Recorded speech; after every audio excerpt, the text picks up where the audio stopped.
I think it was 2 lectures ago, and it's on Bob. Bob has the note somewhere on Discord, if it's searchable. Yeah, one thing I actually can do with Bob, maybe I can add you into the repository, into the GitHub repository for the course. Maybe you can add your stuff there as well to make it accessible if you want to the wider audience.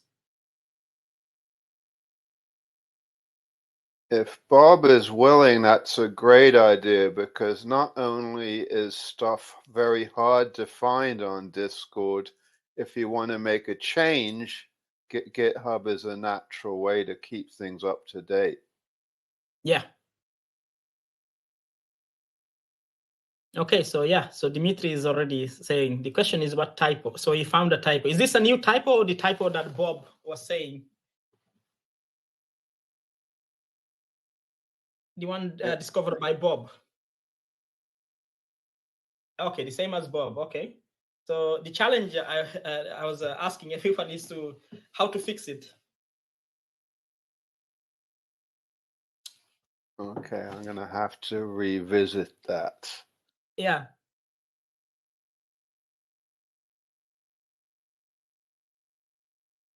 Okay, so he's saying the typo is that in the ordering, I guess, the way I order the group elements.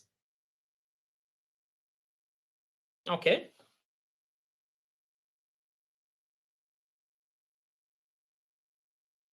And then we should, you should check then whether you break the Bob's construction. That will be correctness, a way of checking whether the thing is correct. If Bob's counterexample is broken, then you are in the right direction for sure.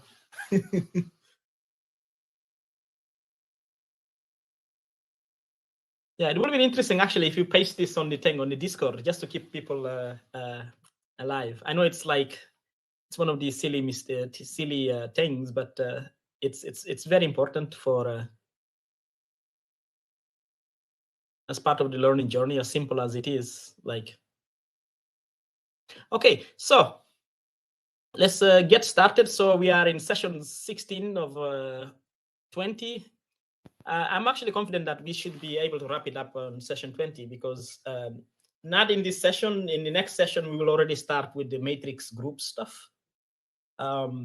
So we should be able to cover enough of matrix groups to be able to wrap up this course and put you in a comfortable position to start the Lie group stuff. So yeah, so finger crossed. So yeah, so we're still here. Today we are last week we started with the group actions, but today, before we actually jump into group actions, I will define something else, the notion of direct product. I won't define the semi-direct product. I will do that in the next session. So the approach I will be taking, some of the stuff in the abstract group theoretic notions that I didn't cover, I will try to cover them in parallel with the new topics. So in the first half of each session, I cover the stuff, I fill in the gaps, and then in the second part we cover the new topic stuff.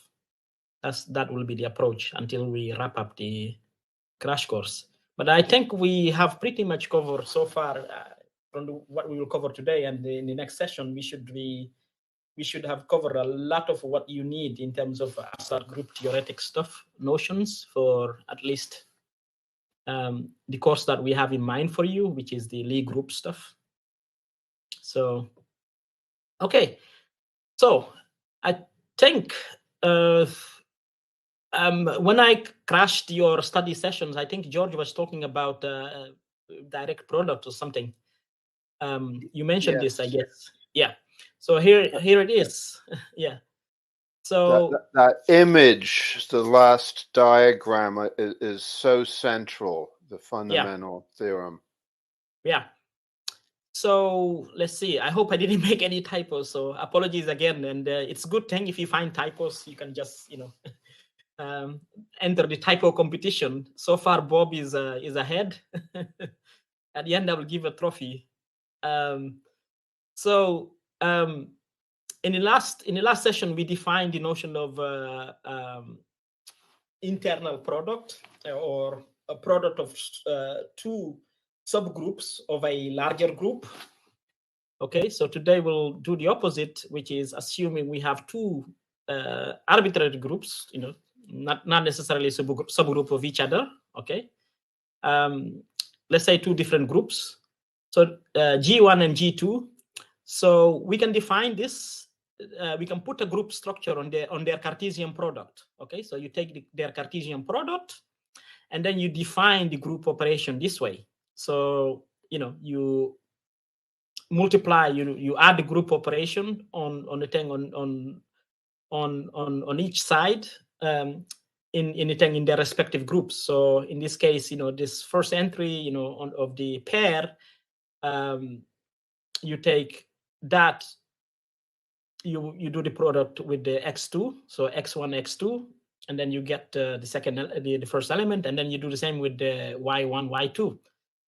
So as you can see, this is very simple. So it's like very intuitive. And obviously with this, the claim is that this is a group. I think you will be able to see this, and we can also easily see I added these subscript here, G1, G2, to distinguish the identities. Normally in textbooks, they will just put 1, 1, but it's understood that the identity, this one here is the identity in G1, and this one is the identity in G2. Okay. Likewise, the inverse of an element is essentially the inverse of the respective is made of the inverse of the respective pairs, individual inverses. So the pair of this guy is the inverse of this guy is obtained by taking the inverse of x and taking the inverse of y. Obviously, the inverses in their respective parent groups. Okay, and then we have a subset. We can define this subset of the Cartesian product, G prime 1. Okay, we define another one, G prime 2. These are also, the claim is under the same binary operation. This here, these are subgroups of the direct product of the Cartesian, the group, this Cartesian product group. Yeah, go ahead, George. I think you are muted. No, I was just reaching for a cough drop. Oh, hi, Bob. Hi, Bob. Hey, George. Don't tell me you found a typo. Oh, no. You're not allowed to find a typo in the live sessions.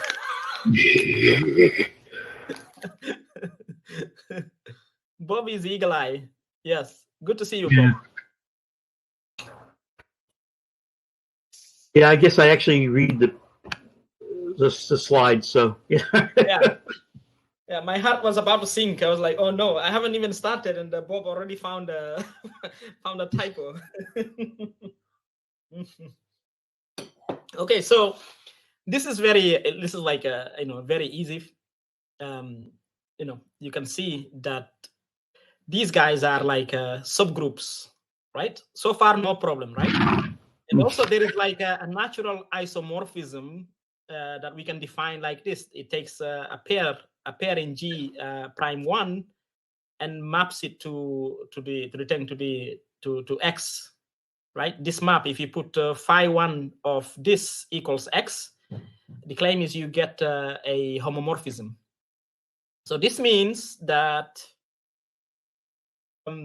you have a natural embedding here. So you have like the first group is actually embedded in the Cartesian product. So this is what this isomorphism essentially, another way of interpreting this. Okay, are we on the same page? So far, so good. Yes, I'm not eagle-eye typo right now, but conceptually it looks good. Okay, thank you. Okay, what about Bob? Okay, Bob has disappeared. Okay, so yeah, so this is the thing, this notion, and then very interesting result. Sorry, before that, let's go to some toy examples. So we can have G1 equals G2 equals, say Z2 under mode 2 addition. Why not? And then the claim is that this Cartesian product using the construction that we did before makes this into a group. Okay, maybe you won't be able to verify this on the fly, but feel free on the study sessions or later if you find any typos, please let me know. Likewise, we can do this. Yeah, go ahead, George. You found a typo. I think you are muted. No, sorry, I'm not nodding in agreement. Maybe I should also mute my video as well as the microphone. Yeah, no problem. Okay. So anytime I will be staring at the screen to see if Bob. Even if it's G2 under mode 2 addition from G2, is it? Yeah. So the claim is this. So G1 under mode 2 addition is this, and this one is under word standard nang. Okay, yeah. So their Cartesian product is this. This is the claim. It will be actually interesting for you to do the inverse, taking the inverse the Cartesian product, instead of Z2 times, instead of Z2 times Z3, you do Z3 times Z2. Will you get the same thing?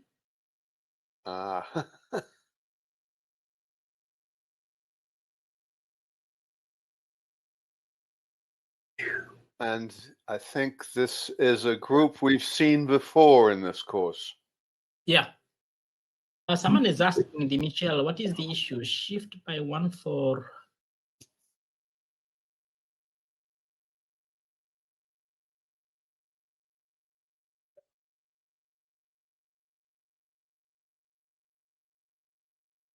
I'm not sure what. I think maybe you're confusing the Cartesian coordinate tuples with with cycle notation. But could Mikhail clarify his question?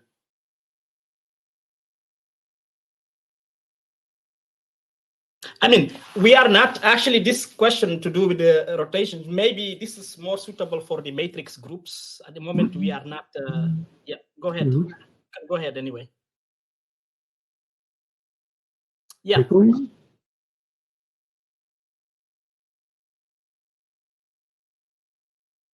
Okay, so anyway, I have these challenges for you.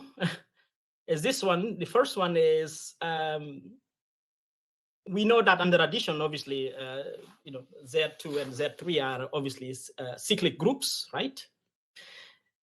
The question is whether their direct products are cyclic. That's a challenging one.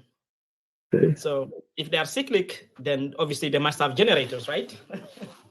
So this is a challenging one. Yeah, this is for the study session. You don't have to say it now, but if you want to throw your hat, it's fine. You can do that as well.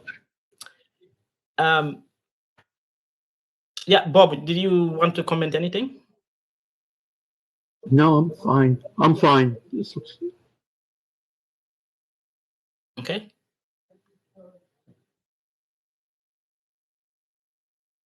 Okay, so, and then here's another proposition. This is a more abstract general, and I assume, I claim that you will be able to prove this, is that if G1 and G2 are abelian, then so is their direct product is also abelian. And obviously, then this leads to a natural question, what if they are non I mean, it's obvious that if they are non-abelian, then it's the thing cannot be abelian as well. But when you have like a mixture of them and these things, but another thing is, I hope you can see this. is straightforward. If either of them is non-abelian, then obviously the direct product is also non-abelian. And then the other question is, what if, I guess this is already like trivial, right? If both of them are non-abelian, I think you can see the obvious answer to this. Well, And then maybe not obvious. It's conceivable that this direct product operation could cancel the non-abelianity. well, you have to then in that case you can check. You can check in the study session.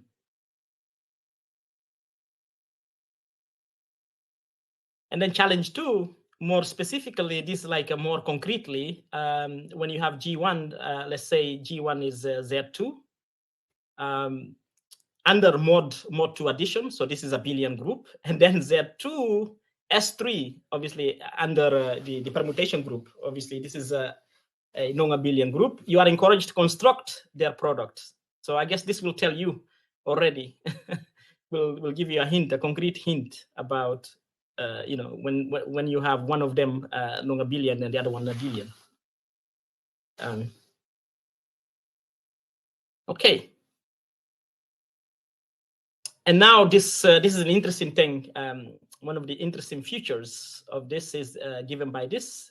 So this theorem says if G is a group and H and K are normal subgroups of G such that their intersection is actually I forgot to put the bracelet here, so this is a first typo, is the trivial group, then, and also on top of that, if their product is the actual group itself, it follows that their internal product, right? Because they are a subgroup of G, then their direct product is actually isomorphic to G. This is very interesting. Okay, so I repeat again. So when we have a group G and we have two normal subgroups of G such that their intersection is a trivial subgroup, this is there's a typo here. I guess it's obvious, right? And if you have the internal product of the subgroup yielding the group itself, then the direct product of H and K is isomorphic to the parent group G.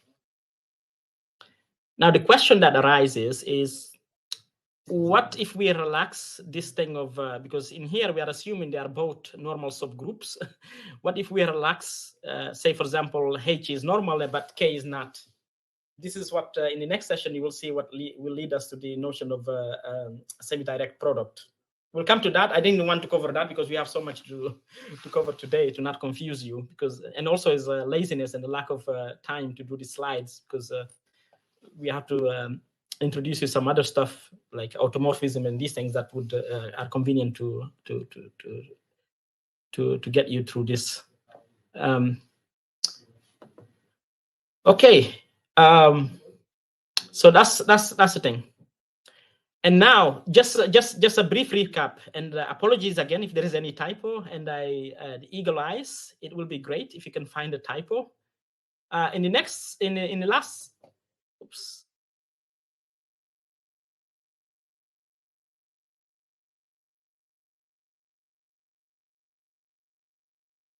I think we lost Bamborde.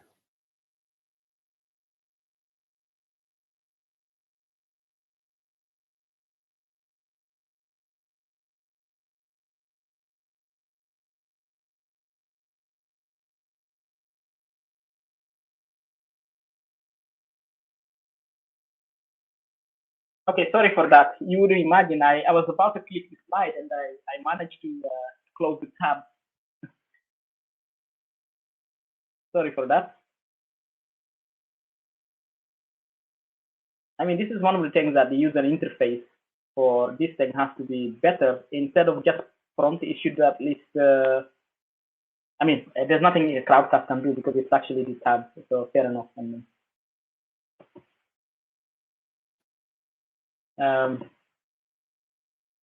Where is the slide?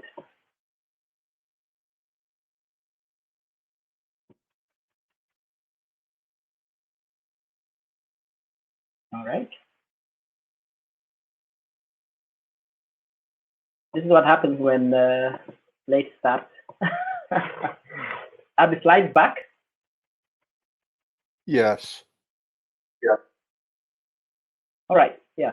So I was saying,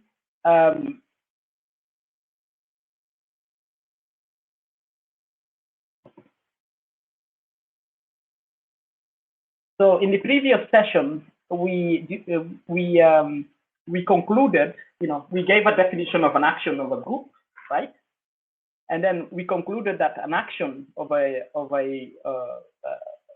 given a group G, an action of G on a set is the same thing as a homomorphism from that group to the symmetric group of X, or the set of permutations of X. More precisely, the way we do it to see this is for each G, the action gives us a homomorphism, let's call it phi G, such that these conditions here hold. Okay, so phi 1 of the identity of 1G, so this is the identity of the group, acting of X equals X. So this obviously the identity leaves the element unchanged, right? Because it's the identity, and then it satisfies this.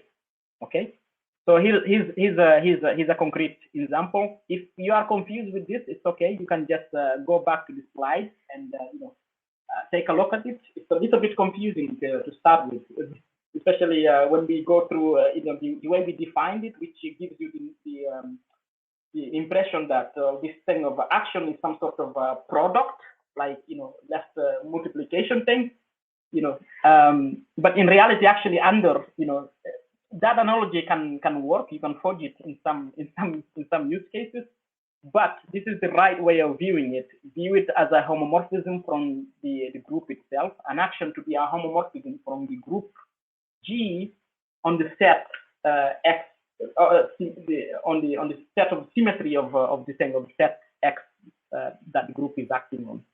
Okay, this is the right way of viewing it. Here are some examples. Here, a concrete example in the case of obviously when we have like in the finite, for example, Fn, for instance. Okay, so look at it this way, and another thing is another interesting example. I will jump into this one. Is this action here? This is called action by conjugation. This will come back again in the next few slides. This is a very important action because it gives us some interesting stuff. Okay. If you are confused about this, it's okay. You can get the slide and go through it again. It's at first sight this is very it might be very confusing, but if you think it through, it become a little bit more digestible or easier to understand. Yeah. I'm just a little concerned where the sim of X can be gigantic compared to what you're looking at. Yeah. We'll see. Today, obviously, the examples that we were looking at is the type of groups that we've been touching on. Yeah, but when we get to actual matrix group stuff, some of the stuff you actually been working with this, it's just you didn't realize. You will see that a lot of stuff actually group action is something that you already been doing, in some way or the other. It's just you are not told it's a group action. So we'll come to that in the concrete example when we get to matrix group stuff. Okay. Dan Boyde? So, yeah, go ahead. I got a quick question about the slide you just took off the air. Could you roll back one page? Yeah. Maybe it's a notation. I noticed that in the second item labeled 2, right? Yeah, this one. Here is the phi of sigma composite with the phi of sigma prime. Yeah. Right? Yeah. And it, oddly enough, through the middle, it switches direction. If you look at that next to the last part of the line, it's sigma sigma prime,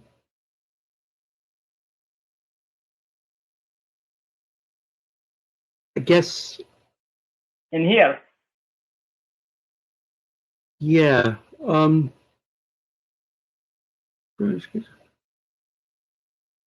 I answered my own question. Don't worry about it.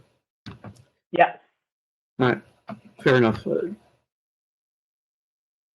I don't have a question. I'm So sorry. the composition of this. So this is the homomorphism given by this G, right? And Right. this is the homomorphism given by G prime. So the composition, what it's telling you is the same. The composition, this, when we do this composition, it should yield as the same thing as, you know, the homomorphism given by the product, by their product, the product of these two, whatever the product is in the group. Right. Yeah, that's clear now. Thank you. Yeah, no problem. Okay, so this is also very important, this action. So I will call this a natural. Yeah, go ahead. Dimitri has a question in the chat. The last bullet, phi sub G is supposed to be G mapping to G, but is defined on X. Oh, no. Okay. Answered himself. Yeah, it's actually one of the things I said to Crowdcast is they need to enable LaTeX, really, to support LaTeX on the chat, because sometimes it's even Okay. So yeah, so we will call. This is just a note because this will show up in another slide. So this action here, the way we define it here, we will call this the natural action of Sn on X. Okay. So when I reference this natural action, or I use the word natural, this is the action I'm talking about. And also when I talk about an action by conjugation on an abstract group G, I mean this. Okay, so this action given by this. All right. So a final note. I see a typo. Yeah. Natation. Natation. There you go. I knew. I beat Bob for once. Notation. Yeah. Apologies for this. I knew we were not. I was more worried that it would be like a typo mathematical thing, but not on the English side. You can see I had a very terrible marking in English. Yeah. So yeah, I will correct this. Sorry for that. So this means notation alert. So one thing I want to just alert you about is that even though we will be writing the group action on the G action on X as this, you should always insert it means this. Okay, it means this thing, this guy here. Okay, so we will write it like this because it's convenient by notation, but in reality you should just view it like this. This is what it means. Okay, I know it's confusing. Because G and X are different kinds of objects. Yeah. Yeah. I know it's tempting to look at this as a product, to say, oh, I'm multiplying G with the X. In some cases, examples, you can actually forge it that way, but view it formally. You should view it like this. It's a homomorphism. It's this guy here. Okay. So now we come to stabilizers. So I'm sure our American friends, you guys, most of you on the audience here, in the textbooks as well, because a lot of textbooks are written by Americans, so they will use Z instead. Stabilizer with Z. I'm using S because I have a spell checker which is British. Sometimes I ignore it, but sometimes I don't. So yeah, so this is stabilizers. In textbooks, you might see with Z, it means the same thing. Okay, so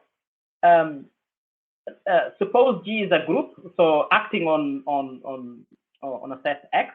It doesn't matter which type of action you construct, any action. Okay, so from that action, so this is already telling you, in order to talk about stabilizers, you need to know which action we are considering. Okay, under what action? So you need to say, you need to know, fix the action. You need to say which action. Okay. In this case, we are on abstract. So let's G be a group acting on a set X. So for each element, the stabilizer of X in G is defined as this set. Okay, the set of all the group elements that, when acted on X, leaves X unchanged. Okay, untouched. Okay, so this is the notion of stabilizer. And then we have this proposition to say that indeed this is a subgroup. This is a subgroup. The stabilizer of given an element, the stabilizer given a group action on a set X and given an element of the set X, this is a subgroup. I forgot to put for all X in small little x in X. Okay, so this is a homework challenge. This, I think I'm pretty sure you can prove this. Another notation that people normally use in textbooks also is G subscript. I forgot to add this, G subscript X. So it will read like GX on it. If you take a group theory textbook, often that's how authors put this. But yeah, so this is this proposition here. Can anyone see this is a subgroup? I know it's hard to prove on the fly, but what's your feeling? Is this a subgroup? And then the other challenge 3 then is, well, if it's a subgroup, then obviously we can ask a legitimate questions that we make to any subgroup of G. For example, is it a normal subgroup of G, for instance? So this is a challenge. I guess, and let's go. Yeah, go ahead. If there is a difference, we've maybe should have defined it as a right or left stabilizer. But if challenge 3 works out, then there's no difference between whether you do it on the left or the right. Yeah. Obviously, in the previous session, we decided to fix on the thing. Just do the on the thing, and every time we do is the action is from the left. But yeah, it's a legitimate question, obviously. Okay. So that's the notion of stabilizer. Okay, so for each element of X, you can have a stabilizer. Yeah, no, I guess my quibble is more general than stabilizers, that one should maybe talk about left action. Yeah. I think that would be more, more correct to think to be fair on you. Yes. Thank you. Okay, so here's a thing. This is just a side thing for those of you interested in quantum computation. Obviously, at the moment, we are not working with the groups that are relevant to quantum computing, like the unitary group, for example, or it's subgroup SU, the special unitary group SUN, for instance. But this is actually used in the thing in what they call stabilizer formalism. I'm using Z here. But in there, the group G obviously is the unitary group, and the X is actually the Hilbert space Xn. But also, for the purposes of quantum computation, N is usually 2 to the K, where K is obviously the number of qubits that you are considering. Okay, this is something that we'll come back to in after we go through Lie groups. We have something planned on having a mini school on quantum error correction stuff. So stabilizer codes is something that will be covered, But until then, you'll have a lot of group theoretic stuff to take, especially in terms of Lie groups that we need to take. But just to say motivation, but this is the basic. This is the basic stuff that you need to be familiar with in order to get there, in order to be able to grasp these things in a much more in-depth. But you already, so you need, this is a motivation for you to wrap your head around this notion of the stabilizing and these things. Okay, so obviously we are not using examples in matrix groups. We'll start doing that in the next session once we start working with them. But for the time being, we'll just use, unfortunately, we are just on the groups that we've been playing with. I know George is already sick of the cycle stuff. So the cycles, they are the ones that we've been working around. They are also interesting because we've been working on permutation stuff. So it's just me. My mind is rusty, and I keep having to go back to the 2-line notation to see what's going on with cycles. Yeah.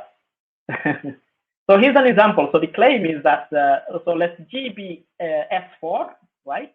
And X itself be obviously the set X4, and this is obviously, this happens to be the symmetric group of, I'm going forward too fast. Yeah. So under the natural, so this, let's consider this under the natural group action, which is, let me go back again just to remind you, which is this thing here. So you have to come back to this slide. Obviously, this is done in general for Sn. So you can just look at this for S4, right? Because this is what we are asking. So, but this is general construction, general action that I'm referring to here. Okay. So if I haven't made a mistake, if there is no mistake, the stabilizer of say element 4 happens to be this. And the claim is that then this is nothing more than actually S3. So the stabilizer of this element is isomorphic to S3.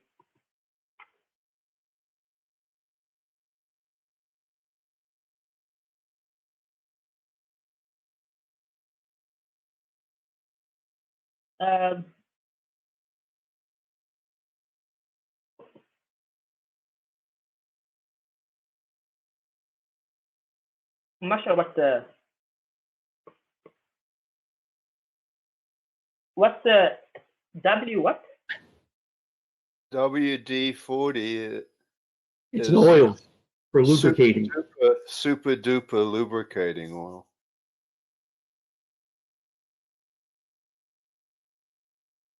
I'm not sure what he means with this.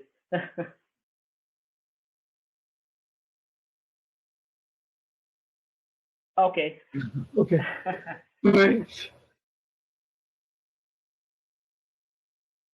Yeah, I thought you found a typo that I haven't found before. I kind of like the term equation derusting process. That's what we have to do a lot. I would love some WD-40.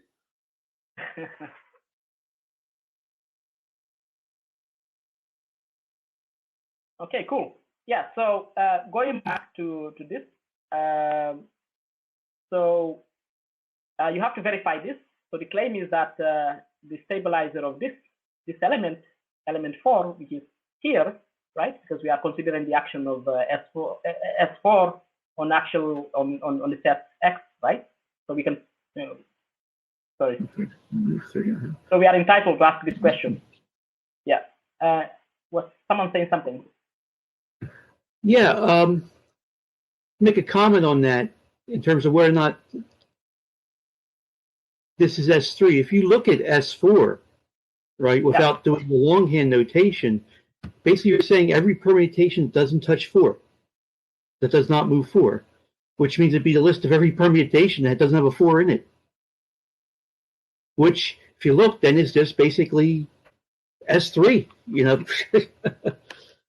one less. So you can kind of reason yourself through it pretty easily to see this is true. Yeah, because Bob is very proficient on the thing, on the cycle notation. That's why he's already. Yeah, I've taken enough of these things, right? Yeah, you should. I really encourage you to join the study sessions with George and Bob and the rest. This is it comes with practice. The more you practice, the more you notice. Obviously, Bob has been practicing a lot, not just during this course. I'm sure in the past. So he's going to do some presentation. By the way, is Stabiliser something that you needed? Yeah, it is. That's the other thing I needed. Stabilizers and orbits, so I'm good. Okay. Everything for the presentation is covered. Okay. Well, we haven't covered. We will come to orbits in a minute. In abstract sense, you got orbits from in the context of symmetric group, but we'll recover it in a more abstract sense in the next slide, actually. Great. Yeah. So. Okay. Yeah. Bob is actually hinting ahead to challenge 4 here. Okay. So Bob already given away. A spoiler. But I'm not a little. sure if everyone will remember. That's the good thing of it, you know. A little bit of a spoiler. So people forget. All right. I'll give another spoiler that this kind of works because S4 is symmetric. Okay. Does anyone want to throw it in the hat, or you can save that for the study session next week? Okay. So yeah. So the so that's this one is done. So the second example is, suppose that G acts on itself by the conjugation by this. I'll go back again. That's why I think I was saying you need to come back to this like this, by this action here. Okay. So and suppose it does that, and suppose that little x is actually this x here. This is not the x on the, maybe the notation here. Don't confuse. This x is actually, I'm assuming now it's there's a typo here. Can you see? It's actually not a typo, because we are considering G acting on itself. You see, I'm already confusing myself. Yeah. Because x G equals but it's acting on the thing on. I think the idea is that you want to forget that G is a group and think of just the underlying set X. Yeah. And this forgetting is an operation you need to do a lot. Yeah. Yeah. There's some other notions called forgetful this, forgetful that, and so let's G act on itself by conjugation, and suppose that X is actually in the center. So again, consider the group structure on G. The center, remember the center of a group? The center is the set of all elements of G that commute with everything else. Okay, that's the center. I think we covered this in couple slides ago. Okay, so the claim is that if this happens, okay, if G acts on itself by conjugation, and this element, this thing X is in the center of group, then the stabilizer of X coincides with the group. So this is the claim. So this is already an interesting example to say that, when you have the action by conjugation and you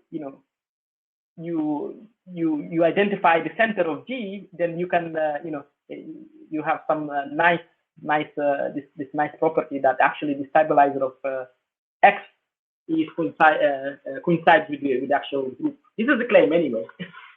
Okay, have I made any mistake or something?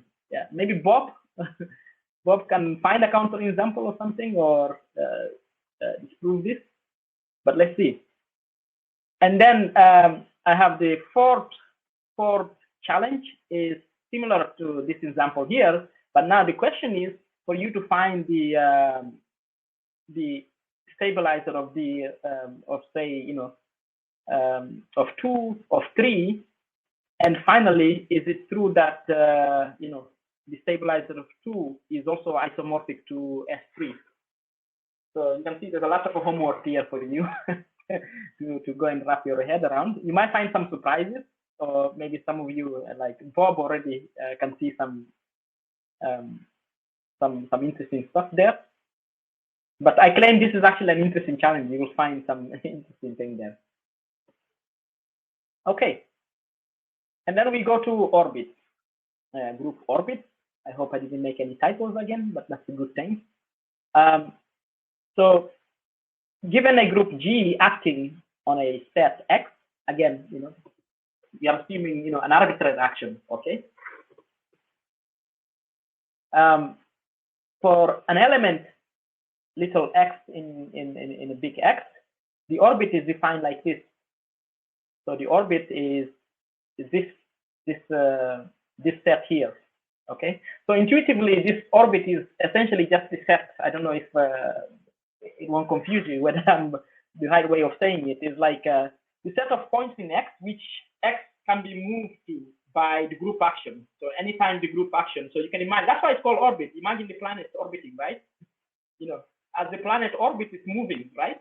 It might be in this point here, and then you move it around and this thing. So this is like an intuitive geometric picture of this. And this is where we'll come back to this in the matrix groups section for you to have a much more better geometric picture of this in the next, as we go along. Now, this, as you can notice, I define this, we say this is a set, right? The question is, suppose that X itself is not just a set. It also carries a structure, say the group structure. Does the orbit necessarily also carries a subgroup structure of G in that case? If not, under what circumstances we have the orbit of X as a subgroup? If we have the actual set X to be the actual group. So this is a challenge. You don't have to answer it now, but you can leave this to the study session. Yeah, go ahead, George. You wanted to comment on something? My only comment will be this is actually very similar to something we've done before, except using the orbit concept. Mm-hmm. Not to give too much away. Yeah. This is the thing is that things are starting to come together now. You will see a lot of, in fact, a lot of these concepts, we will come to this because we now focus in the next session, final part of this crash course, we'll focus on matrix groups. So we will be bringing a lot of this stuff that we learn in the abstract in the concrete context of matrix groups, like orbits and these things. In particular, for those of you interested in the quantum computation people, we will emphasize the special unitary group and the special unitary group, because this is what this is like the relevant groups for you. And here's, I claim this is trivial to prove that this proposition, but nevertheless, try to prove this. I think you can see this like, if let's suppose G is acting on X, then for any element of X, the element belongs to its own orbit. So I claim this is trivial to prove. So I think you need all of the group structure to show that. This might not work if you lose any group axioms. Yeah, correct. And now let's look at some examples, or rather, like, and also with the challenge. An interesting example. This is why the action by conjugation is very interesting. Is this? So if G acts on itself by conjugation, as defined previously, then we have this very nice identity. This thing here, so we can compute. It's very easy to compute the orbit of X. We just do this. So this is very nice, very, very, very beautiful. When the action we are considering is the action by conjugation as defined previously. And then the second example is this. Let's say G is S4, similar to the previous example in the setup. And now we have the orbit. Instead of instead of using orbit of 4, like I use the stabilizer of 4, I'm using another element here. So the orbit of 2, I claim, is actually the entire set, if I didn't make a mistake.